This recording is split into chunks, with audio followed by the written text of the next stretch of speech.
యేసే పరిష్కారము అనుదిన Bible study కార్యక్రమం ప్రేక్షకులందరికీ మన ప్రభువును ప్రియరక్షకుడు అయిన యేసుక్రీస్తు వారి అత్యున్నతమైన నామమున వందనాలు.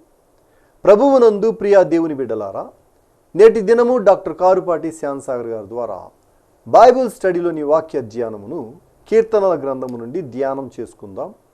మీరందరూ బైబుల్తోనూ నోట్బుక్తోనూ సిద్ధపడి ఉంటే గడచిన ఆదివారము మేము మీకు అందించిన క్విజ్ నెంబర్ 407లోని ప్రశ్నలు, వాటి సమాధానాలు ముందుగా నేను చదువుతానండి.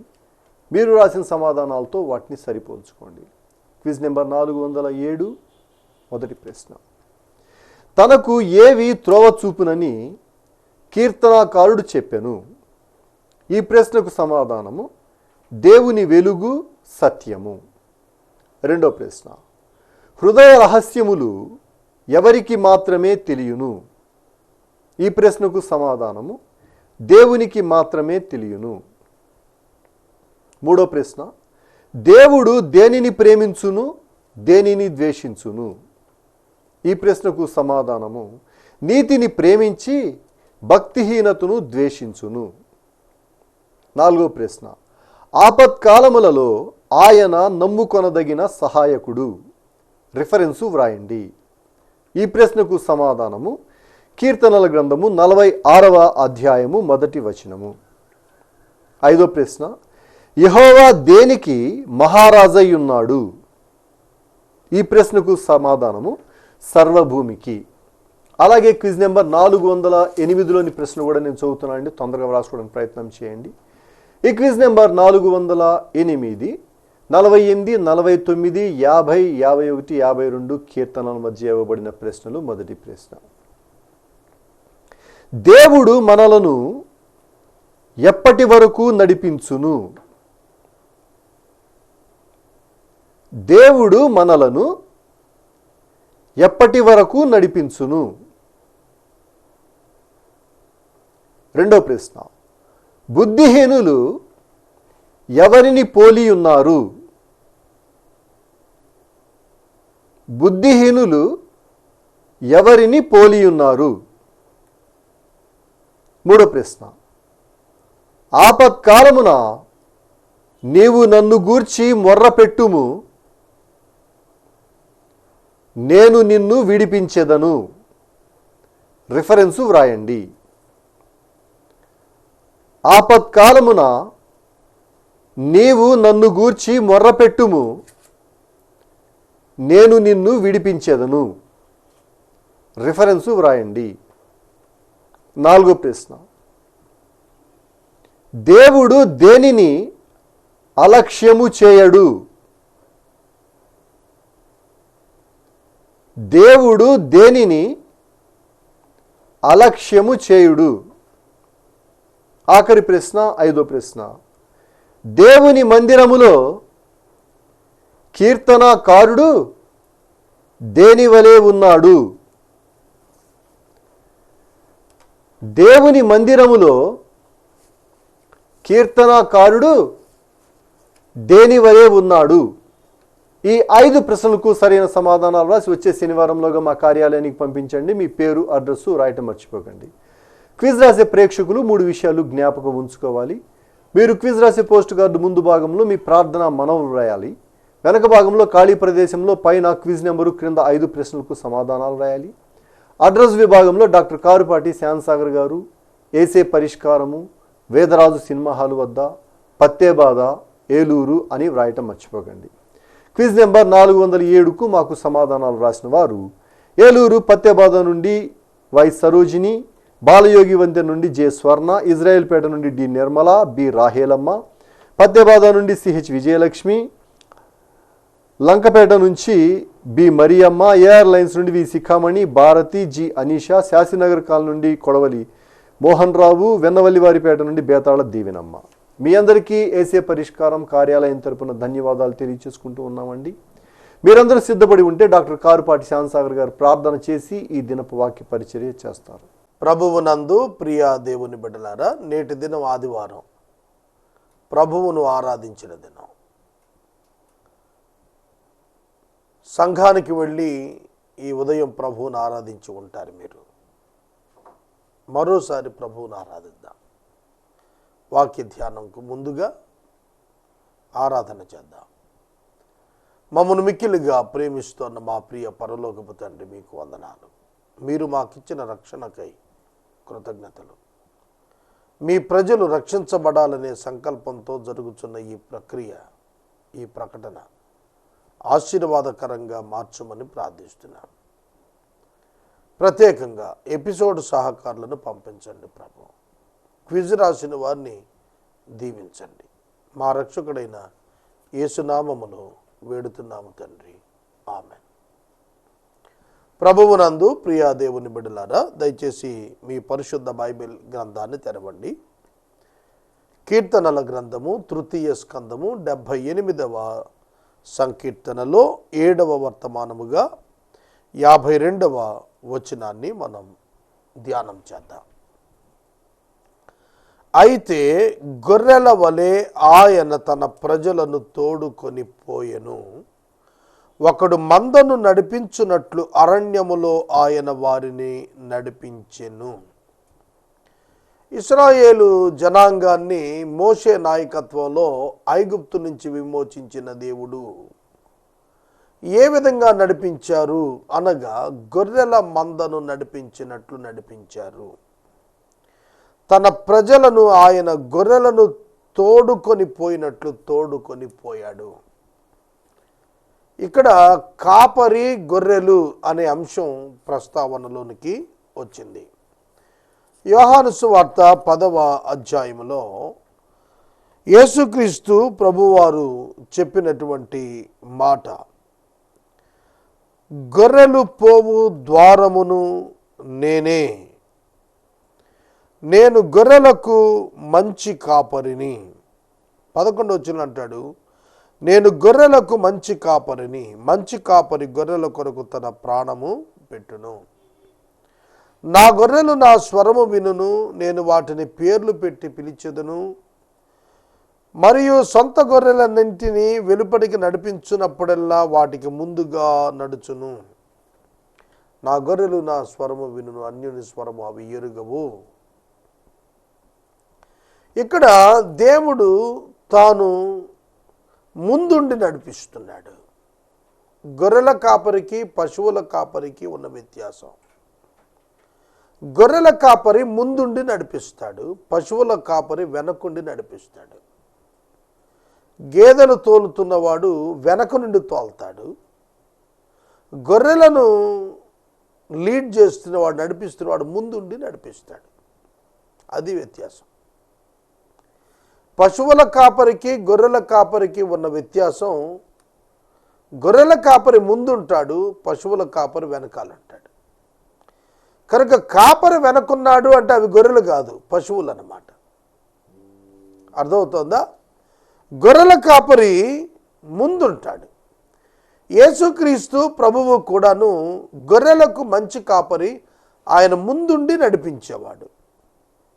23వ సంకీర్తనలో గొర్రెలకు మంచి కాపరి అయిన ప్రభువు ఏ విధంగా ఉన్నాడో దావీదు కీర్తనాకారుడు తనను ఒక గొర్రెగా అభివర్ణించుకొని చెప్పిన మాట, యెహోవా నా కాపరి, నాకు లేమి కలుగదన్నాడు. యెహోవా నా కాపరి అన్నప్పుడు దేవుణ్ణి తాను ఒక కాపరిగా వర్ణిస్తున్నాడు. అదే కాపరి అనే పదం ఆసాపు దేవుని విషయంలో 52వ వచనంలో వర్ణించాడు. నడిపించేటువంటి కాపరి, మందను నడిపించేటువంటి కాపరి. దేవుడు మంచి కాపరి, ఆయన మనకు ముందుండి నడిపిస్తాడు. ముందుండటం వలన సంభవించింది ఏమిటంటే భద్రత. ఆయన నీటి యొద్దకు, శాంతికరమైన జలాల యొద్దకు గొర్రెలను నడిపించాడు అన్నప్పుడు, శాంతికరమైన జలాలు ఎందుకన్నాడు? మొసళ్లతో ఉన్నటువంటి జలాలలో గొర్రెలు దిగితే చంపబడతాయి, భక్షించబడతాయి. అందుకే అతడు మొసళ్ళ తాకిడి లేని స్థలానికి తన యొక్క మందను తీసుకెళ్ళాలి. అంటే అతడు మొదటగా ఆ నీటిని, దాని యందున్న మొసళ్ళను, వాటి నుండి కలిగే ప్రమాదాన్ని పసిగట్టి గుర్తెరిగి వాటి బారిన గొర్రెలు పడకుండా కాపాడగలగాలి. పచ్చిక బయళ్ళలో పరుండ చేస్తాడన్నాడు. పచ్చిక బయలు అంటే రాళ్ల ప్రాంతము కాని ప్రాంతం. రాళ్లల్లో పచ్చిక బయలు రాదు. మెత్తని స్థలంలో మెత్తని మన్ను ఉంటేనే పచ్చిక వస్తుంది. కనుక వాటి శరీరానికి దెబ్బలు తగలకుండా, గాయాలు రేపకుండా మెత్తని స్థలంలో వాటికి పడకను ఏర్పాటు చేస్తాడన్నాడు. సోదరుడా, సోదరి, నేను గతంలో కూడా చెప్పాను, మరోసారి చెబుతున్నాను. కొన్ని వేల గొర్రెలను ఒక చిన్న రోడ్లో నడిపిస్తున్నారు ఒక 7-8 మంది కాపరులు. జాగ్రత్తగా వినాలి. కొన్ని వందల వేల గొర్రెలను నడిపించడానికి 10 మంది లోపలే ఉన్నారు కాపరులు. అదే ఒక 10 గేదెలను కాయాలి అని అంటే ఒక్కడికి సాధ్యం కాదు.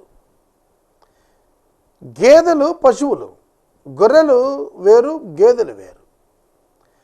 మిగిలిన జంతువులు, మిగిలినటువంటి పశువులు ఉన్నాయి చూసారు, కేటెల్, వాటికి ఎక్కువ మంది కావాలి నడిపించేవాళ్ళు, ఎందుకంటే అవి మాట వినవు.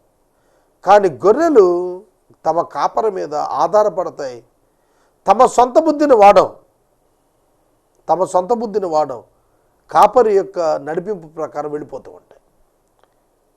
డిసిప్లైన్డ్ సోల్జర్ తన యొక్క కెప్టెన్ యొక్క ఆజ్ఞలు ఎట్లా పాటించుకుంటూ వెళ్ళిపోతాడో అట్లా వెళ్ళిపోతాయి గొర్రెలు. అంత డిసిప్లిన్డ్గా ఉంటాయి. అంతగా కాపరిపై ఆధారపడతాయి, కాపరిని నమ్ముతాయి. సోల్జర్స్ తమ కెప్టెన్స్ యొక్క మాటలు విని యుద్ధ రంగంలో ఎదురుకి వెళ్ళిపోతూ ఉంటారు. అక్కడికి వెళ్ళిన తర్వాత వీపు వెనక్కి చూపించరు, ఎదురుకు పోతారు. కనుక తమ సేఫ్టీ అండ్ సెక్యూరిటీ ప్లాన్ చేసినటువంటి ప్రభువును నమ్ముతారు. ఇవాళ మనం ఆ విధంగా ఉంటున్నామా? మన కాపరి మనలను నడిపిస్తుండగా మనకెందుకు భయం?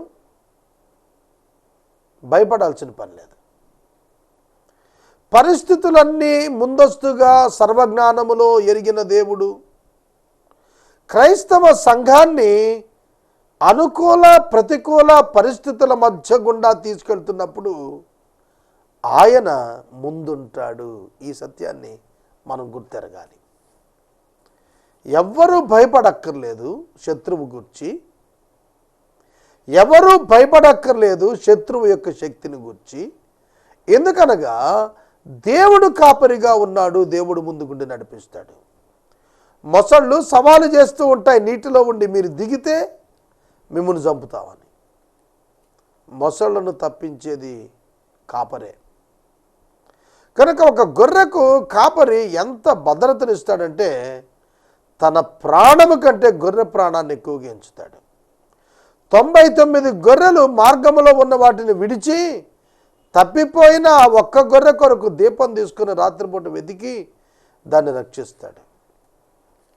తన శరీరం చీరుకుపోయిన గొర్రెను రక్షించడానికే కాపరి ప్రాధాన్యత ఇస్తాడు. అందుకే గొర్రెల కాపరి మంచి కాపరి. గొర్రెల మంచి కాపరితో ప్రభు తన్ను తాను పోల్చుకున్నాడు.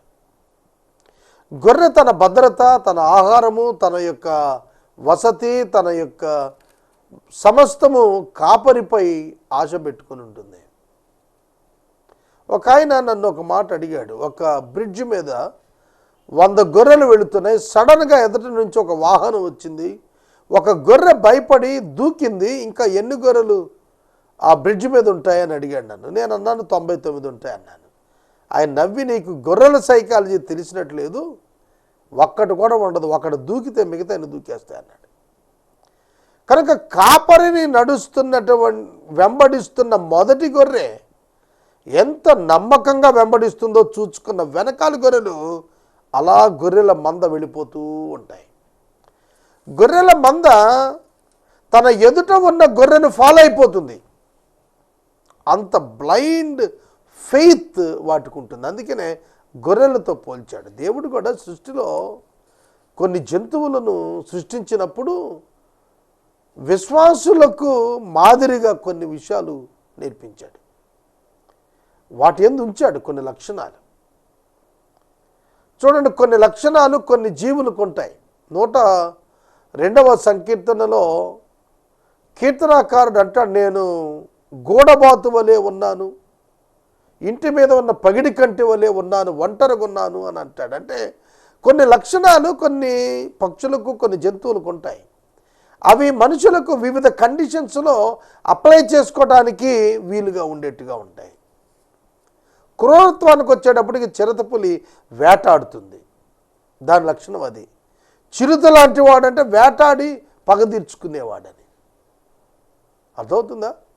కనుక ఒక్కొక్క జంతువు, ఒక్కొక్క మృగం, ఒక్కొక్క జీవిలో ఉన్నటువంటి కొన్ని లక్షణాలు మనుషుల్లో ప్రస్ఫుటంగా కొన్ని సందర్భాల్లో బయటకు వస్తూ ఉంటాయి. కనుక గొర్రెలు ఎట్లా తమ కాపరిని వెంబడి వెళ్ళిపోతాయో అలా విశ్వాసులకు మంచి కాపరిగా దేవుడు ఉంటాడు. వారి నడక, వారి పడక, వారి ప్రయత్నం, వారి జీవితం అంతా ఆయన చేతులనే. వారు భయపడకుండా ఆయన వారిని సురక్షితంగా నడిపించాడు. 11 దినాల ప్రయాణం 40 సంవత్సరాలు నడిపించాడు దేవుడు. ద్వితీయ ఉపదేశకాండము 1వ అధ్యాయంలోనే చాలా స్పష్టంగా తెలియజేస్తూ వచ్చాడు 11 దినాల ప్రయాణాన్ని గురించి. ఒకసారి ఈ వచనం చదువుతాను. 2వ వచనం, హోరేబు నుండి షేయీరు మన్నెపు మార్గము గుండా వెళితే కాదేశు బర్నేయాకు 11 దినముల ప్రయాణము. హోరేబు పర్వతం దగ్గర నుండి కాదేశు బర్నేయాకు 11 దినాల ప్రయాణం. ఈ 11 దినాల ప్రయాణాన్ని 40 సంవత్సరాలు నడిపించాడు. కారణం ఏంటి? వారి మనస్తత్వం ఎరిగినటువంటి దేవుడు. వారు యుద్ధాలకు భయపడతారు గనుక దేవుడు ఏం చేశాడంటే వారిని చాలా లాంగ్ డిస్టెన్స్ నుంచి నడిపించుకుంటూ వచ్చాడు. 11 days జర్నీ అంటే ఎంత తక్కువ అండి. ఒక మనిషి 25 మైళ్ళు నడిస్తే ఒక రోజుకి 11 దినాలంటే 375 km. కానీ ఇక్కడ మనం చూస్తున్నప్పుడు 275 km. కానీ మనం చూస్తున్నప్పుడు 40 సంవత్సరాలు నడిపించాడు. అదే అరణ్యం, సీనాయి అరణ్యం, ఇతర అరణ్యాలన్నీ కూడా నడుచుకుంటూ వెళ్ళారు. ఎడారి ప్రాంతం నడుచుకుంటూ వెళ్ళారు. ఎందుకు అలా నడిపించాడంటే వారికి భయపడకుండా, వారికి భయం రాకుండా. హౌ మెర్సిఫుల్ గాడ్, ఎంత కనికరం గల దేవుడు. వారు యుద్ధాలు చూసి బెదిరిపోతారని ఆ 11 దినాల మార్గం గుండా వెళితే ఫిలిస్తీన్లు ఉన్నారు కాబట్టి వారు యుద్ధం చేస్తే వీళ్ళు భయపడతారని చెప్పి దేవుడు వాళ్ళని నడిపిస్తూ పోయాడు. కొన్ని సందర్భాల్లో మన సైకాలజీని బట్టి, మన మనస్తత్వాన్ని బట్టి దేవుడు, మన కెపాసిటీని బట్టి మన దేవుడు మన యొక్క భవిష్యత్తును డిజైన్ చేస్తాడు. కనుక మనకున్న టెంపర్మెంట్స్, మనకున్న ఇమోషన్స్ని బట్టి మన లైఫ్ స్టైల్ డిజైనింగ్ ఆధారపడి ఉంటుంది. అర్థమవుతుందా? దేవుడు మనల్ని బలపరచడానికి, మనలో ఒక ఉత్కృష్టమైన మార్పును, పెనుమార్పును, విశ్వాసమును మనలో స్థిరపరచడానికి మన లైఫ్ డిజైన్ ఆయనే స్వయంగా చేస్తాడు. అందుకే వారు భయపడకుండా నడిచేటట్లుగా 40 ఏళ్ళు నడిపించాడు. వారి శత్రువులను సముద్రములో ముంచేశాడు. తాను ప్రతిష్ఠించిన సరిహద్దునద్దకు, తన దక్షిణ హస్తము సంపాదించిన ఈ పర్వతనద్దకు ఆయన వారిని రప్పించాడు. వారి ఎదుట నుండి అన్యజనులను వెళ్ళగొట్టాడు. 54వ వచనములో దక్షిణాస్తము చేత నడిపించిన దేవుడని, 55వ వచనంలో యెహోషువ నాయకత్వమున 7 అన్య జనాంగపు తెగలను కనాను భూభాగము నుండి దేవుడు వెళ్ళగొట్టించిన విధానాన్ని ఆసాపు ఒక్క మాటలో వ్రాశాడు. ఎన్ని సంవత్సరాల చరిత్ర తెలుసా? ఒక్క వచనంలో, ఒక్క పదంలో వర్ణించాడు. వారి ఎదుట నుండి అన్యజనులను వెళ్ళగొట్టి కొలనూలు చేత వారి స్వాస్థ్యాన్ని వారికి పంచి ఇచ్చాడు. యెహోషువ గ్రంథం ఖాళీగా ఉన్నప్పుడు చదవండి. యెహోషువ నాయకత్వాన యోర్దాను దాటి కనాను భూభాగములో ప్రవేశించినటువంటి ఇశ్రాయేలీయులు 30% భూభాగాన్ని ఆక్యుపై చేసుకుని అందరూ స్వాస్థ్యాలు పంచుకున్నారు. ఒక్క లేవీయులకు తప్ప అందరికీ స్వాస్థ్యాలు పంచిపెట్టమని మోషే చెప్పిన విధానములో యెహోషువ ప్రతి కుటుంబానికి భూమి వచ్చేటట్టుగా పంచాడు. కనుక దేవుడు వారికి ఆస్తికర్తలనుగా చేశాడు. ఐగుప్తులో వారికి ఆస్తి లేదు, ఐగుప్తులో వారికి స్వాస్థ్యం లేదు, ఐగుప్తులో నిలవనీడ లేదు, ఐగుప్తులో స్వతంత్రం లేదు. కానీ కనాను భూభాగంలో పాలు తేనెలు ప్రవహించేటువంటి స్థలానికి దేవుడు వారిని చేర్చాడు. వారికంటూ ఒక సొంత భూమి, సొంత ఇల్లు నిర్మాణం చేయించాడు. అర్థమవుతుందా? దేవుని బిడ్డలకు దేవుడు స్వాస్థ్యములను అనుగ్రహించెను, పంచి ఇచ్చెను. దేవుడు చెప్పారు ఏ విధంగా ఎక్కడ ఎవరెవరు ఉండాలనేది. ఆ గోత్రాలకు ఆయా విధానాలుగా దేవుడిచ్చిన ప్రకారం పంచిపెట్టాడు యెహోషువ. 56వ వచనం. అయినను దేవుడు వారిని గుడారాల్లో నివసింపజేశాడు. అయినను వారు దేవుని శోధించి తిరుగుబాటు చేసి శాసనాలను అనుసరించకపోయినారు.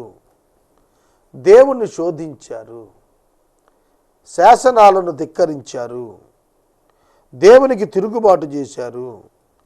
పితరులు ద్రోహులైనట్టుగా రెండవ తరం వారు కూడా ద్రోహులయ్యారు. మీకు మాట చెప్పాలి, సంఖ్యాకాండంలో 2 జనసంఖ్యలు ఉన్నాయి. సంఖ్యాకాండంలో 2 జనసంఖ్యలు. మొదటి జనసంఖ్య ఐగుప్తు నుండి వెలుపటికి వచ్చినప్పుడు కాల్బలము 6 లక్షలు వారి జనసంఖ్య. 40 ఏండ్ల తర్వాత మోషే నాయకత్వంలో వారు నడుస్తున్న కాలంలో కాలేబు యెహోషువ మినహా ఆ 6 లక్షల మందిలో ఎవ్వరూ కూడా వాగ్దాన భూమిలో ప్రవేశించలేదు. ఈ మధ్య కాలంలో 40 సంవత్సరాల కాలంలో మొదటి జనసంఖ్యలో లెక్కించబడక వయసు తక్కువ ఉండి 30 ఏండ్లు పైబడిన వారు, అలాగనే క్రొత్తగా అక్కడ పుట్టి పెరిగినటువంటి వారు మధ్యకాలంలో జర్నీలో వాళ్ళని లెక్కిస్తే మళ్ళీ 6 లక్షల కాల్బలం వచ్చారు. కనుక మొదటి తరం అంటే ఐగుప్తు నుంచి విమోచించబడిన జన సమూహములో ఉన్న మొదటి తరం ఎలా ద్రోహులయ్యారో ఆ తరువాత వచ్చిన జన సంఖ్యలో ఉన్న 6 లక్షల కాల్బలం కూడా మరలా ద్రోహులయ్యారు. అది ఇక్కడ చెబుతున్నాడు. పితరుల వలె వీళ్ళు కూడా ద్రోహులైపోయారు. ద్రోహులయ్యారు అనంటే ద్రోహం అని ఎప్పుడు అంటాం? మన నుంచి మేలు అనుభవించి మనకు కీడు చేస్తే మనకు ద్రోహం చేసినట్టు. ఇవాళ ఎక్కడ చూసినా ఈ ద్రోహులే కనపడుతున్నారు. మేలు చేస్తే కీడు చేసే ద్రోహులు, మేలు చేసిన వారికి కీడు చేసే ద్రోహులు ఎక్కువ కనబడుతున్నారు. ప్రియ దేవుని బిడ్డలారా, యూదా స్వామి ద్రోహానికి తెగబడ్డాడు. 3.5 సంవత్సరాలు ప్రభు దగ్గర తిన్నాడు, త్రాగాడు, అద్భుతాలు చూచాడు, చేశాడు. అటువంటి వాడు ప్రభువుని ముద్దు పెట్టుకొని అప్పచెప్పటానికి కిరాయికి మాట్లాడుకున్నాడు. కిరాయి హంతకుడుగా మారటానికి ఇష్టపడ్డాడు. మీరు ఆలోచన చేయండి, ఎంత ద్రోహం. అలాగే ఇవాళ సంవత్సరాలు యజమానుల దగ్గర పనిచేసిన వారు ద్రోహులైపోతున్నారు. సంవత్సరాలు బెనిఫిట్ పొందిన తర్వాత కూడా ద్రోహులు అవుతున్నారు. కనుక మనం నేర్చుకోవాలి, నమ్మకత్వాన్ని నేర్చుకోవాలి. క్రైస్తవుడు నమ్మకమైన వాడుగా జీవించాలి. పితరుల వలె వాళ్ళు వెనకకు తిరిగిపోయి ద్రోహులైపోయారు. వాళ్ళు ఎలా తయారయ్యారు తెలుసా? విరిగినటువంటి బీటిచ్చిన విల్లు ఏ విధంగా అయితే యుద్ధాన్ని పనికిరాదో అట్లా తయారయ్యారు. దేవుడు శత్రువు మీదకు విల్లెక్కు పెట్టి బాణాన్ని పెట్టాలి కదా. కనుక అంబులు అంటే బాణాలు ప్రయోగానికి ఉపయోగించే విల్లు జౌకిచ్చినప్పుడు, అంటే బీటిస్తే ఎట్లా పనికి రాకుండా పోతుందో, ఎందుకంటే దానికి ఒక స్టింగ్ ఉంటుంది, బాణానికి నరం కడతారు. లాగినప్పుడు ఆ యొక్క ధనస్సు ఉంది చూశారు, విల్లు, అది బలంగా ఉండాలి, వంగాలి, లేకపోతే ఆ బాణం ముందుకు పోదు. అంటే గాడ్స్ పర్పస్ బలంగా ఉండటానికి అవకాశము లేనటువంటి వారుగా తయారైపోయారు వాళ్ళు. వారు ఏం చేశారట, ఉన్నత స్థలాలు కట్టించి దేవునికి కోపం రేపి విగ్రహాలు పెట్టి ఆయనకు రోషం కలుగు చేశారు. ఇక్కడ నేను వాక్యాన్ని నిలుపుదల చేస్తాను. ఈ వచనం దగ్గర ఒక్కసారి వినండి. ఉన్నత స్థలాలు కట్టారు, హై ప్లేసెస్ అన్నారు వీటిని. ఉన్నత స్థలాలు ఎందుకు కట్టారు అంటే విగ్రహారాధన కొరకు అన్నమాట. ఉన్నత స్థలాల కల్చర్ ఎవరిది? అన్యులది. వీరికి యెరూషలేం మందిరం దేవుడు ఇచ్చాడు, కానీ ఈ మందిరం అంటే ఇష్టం ఉండదు వాళ్ళకి.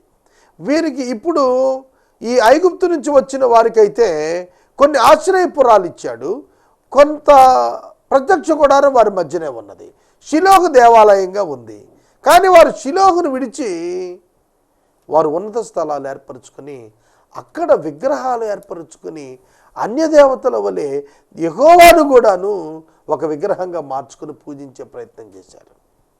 అది దేవుడు అసహించుకునే కార్యం.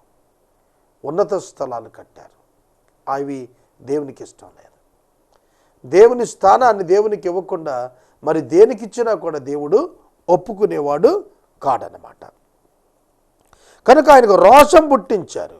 రేపటి వాక్య ధ్యానంలో విగ్రహాలు పెట్టుకున్నందున ఆయన కలిగిన రోషం నేను మాట్లాడతాను. విగ్రహాలు పెట్టుకుంటే ఆయనకు రోషం కలుగుతుంది. దేవుడు విగ్రహాన్ని ఇష్టపడలేదు. ఆజ్ఞల్లో 10 ఆజ్ఞల్లో మొట్టమొదటి నేనే దేవుడు, నేను తప్ప వేరొక దేవుడు ఉండకూడదంటూ విగ్రహాన్ని చేసుకోవద్దని చెప్పాడు. కనుక విగ్రహారాధన దేవుడు ఇష్టం లేదు. ఎవరు విగ్రహారాధన చేయకూడదు? విశ్వాసం ఉంచిన వారు విగ్రహారాధన చేయకూడదు. అన్యుడు విగ్రహారాధన చేశాడంటే అర్థం ఉంది, దేవుడు తెలియదు కనుక విగ్రహం పెట్టుకున్నాడు. నీకు దేవుడు తెలిసేందుకు విగ్రహం పెట్టుకుంటున్నావు? తెలిసిన వాడు విగ్రహం పెట్టుకోకూడదు, దేవునికి ఇష్టం లేదు అది. కనుక ఈ రాత్రి వాక్యాన్ని ఇక్కడ నిలుపుదల చేస్తున్నాను. రేపటి వాక్య ధ్యానంలో మనము 55వ వచనం నుండి మరలా వాక్యాన్ని ధ్యానం చేద్దాం. ఈ దినం ఇప్పటికీ మనం 7 ఎపిసోడ్స్ పూర్తి చేసుకున్నాం. ఈ ఒక్క చాప్టర్లోనే 8వ ఎపిసోడ్ పడుతోంది మనకు. చూద్దాం ప్రభువు నడిపింపుని బట్టి ఇంకెన్ని రోజులు పడుతుందాం. ఇంత దీర్ఘమైనటువంటి విశ్లేషణ నేను ఇస్తున్నాను. ఎపిసోడ్ సహకాలం ముందుకు రావాలని మనం చేస్తున్నాం. ప్రార్థించుకుందాం. మనము ఇంతవరకు డాక్టర్ కారుపాటి శ్యామ్ సాగర్ గారి ద్వారా బైబుల్ స్టడీలోని వాక్య ధ్యానమును కీర్తన గ్రంథము నుండి ధ్యానం చేసుకున్నాం. ఈ కార్యక్రమం ద్వారా మీరు పొందుకొనుచున్న ఆత్మీయ మేలులు ఒక ఉత్తరం ద్వారా మాకు తెలియచేయండి. మీ ప్రార్థనా మనవులు మాకు తెలియచేస్తే ఏసే పరిష్కారం కార్యాలయంలో ఏర్పాటు చేసిన ప్రత్యేక ప్రార్థనా శిబిరంలో మీ కొరకు ప్రార్థిస్తాం. మీ కుటుంబ పక్షముగా ఒక ఎపిసోడ్ ప్రసారం చేయాలనుకున్నారు మాకు తెలియచేస్తే మా సిబ్బంది మీ గృహాలను దర్శిస్తారు. క్విజ్ నెంబర్ 408లోని ప్రశ్నలు మరోసారి చదువుతున్నాండి, తొందరగా రాసుకోవడానికి ప్రయత్నం చేయండి. ఈ క్విజ్ నెంబర్ 408 48వ కీర్తన నుంచి 52వ కీర్తన మధ్య ఇవ్వబడిన ప్రశ్నలు. మొదటి ప్రశ్న, దేవుడు మనలను ఎప్పటి వరకు నడిపించును? దేవుడు మనలను ఎప్పటి వరకు నడిపించును? రెండో ప్రశ్న, బుద్ధిహీనులు ఎవరిని పోలియున్నారు? బుద్ధిహీనులు ఎవరిని పోలియున్నారు? మూడో ప్రశ్న, ఆపత్కాలమున నీవు నన్ను గూర్చి మొర్రపెట్టుము, నేను నిన్ను విడిపించెదను. రిఫరెన్సు రాయండి. ఆపత్కాలమున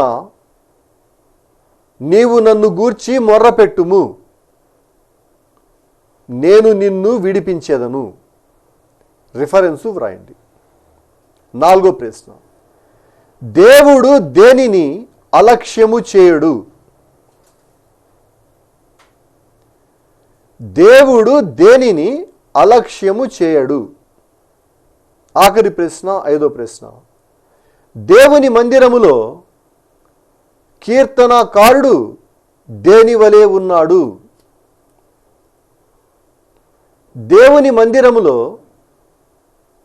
కీర్తనాకారుడు దేని వలె ఉన్నాడు? ఈ 5 ప్రశ్నలకు సరైన సమాధానాలు రాసి వచ్చే శనివారంలోగా మా కార్యాలయానికి పంపించండి. మీ పేరు, అడ్రస్సు రాయటం మర్చిపోకండి.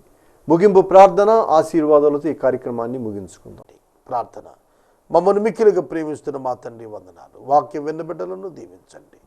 మా రక్షకుడా మీ కృప మాపై అనుగ్రహించండి. ఆర్థిక కృపనివ్వండి. యేసు నామమున వేడుతున్నాం తండ్రి, ఆమేన్. మన తండ్రి అయిన దేవుని ప్రేమ, కుమారుడైన యేసయ్య కృప, పరిశుద్ధాత్మని అన్యోన్య సహవాసం సదాకాలం మనకు తోడై ఉండును గాక. ఆమేన్.